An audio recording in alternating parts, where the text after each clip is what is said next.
The steering wheel on your Genesis is designed to provide you with the ability to control many features on your vehicle. The audio controls allow you to control the volume as well as the track or station you are listening to.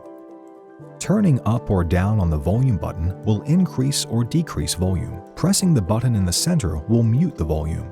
Pressing it again will unmute the volume. The Seek Track button works differently depending on the audio source and the way it is pressed.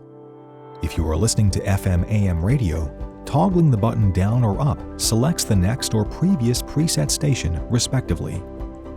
Toggling and holding the button for a second, then releasing, will cause it to search for stations. If you are listening to Sirius XM radio, toggling the button down or up selects the next or previous preset Sirius XM station. Pressing and holding the button will allow you to scan to the previous or next channel relative to the current channel. If you are listening to digital media, pressing the button down or up selects the next or previous track, file, or chapter, depending on the media. Pressing and holding the button will cause it to fast forward or rewind the current media, but only if it is in USB mode. The mode button, when pressed briefly, changes the audio source, but it must be set up to do so. When it is pressed and held, it moves to the mode button steering wheel settings screen. Here you can select the sources that the mode button will change through.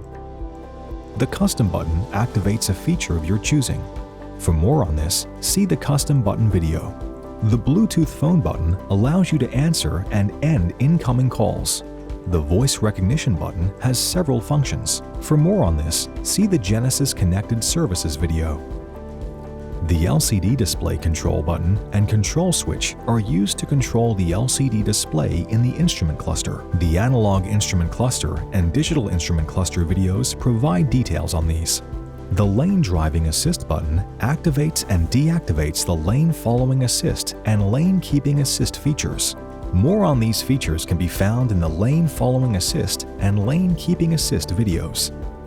The remaining buttons are all used with the Smart Cruise Control feature. This system is fully explored in the Smart Cruise Control series of videos. For more helpful information on your Genesis, be sure to explore the how-to guides on the Genesis USA YouTube channel, as well as consult mygenesis.com and your owner's manual.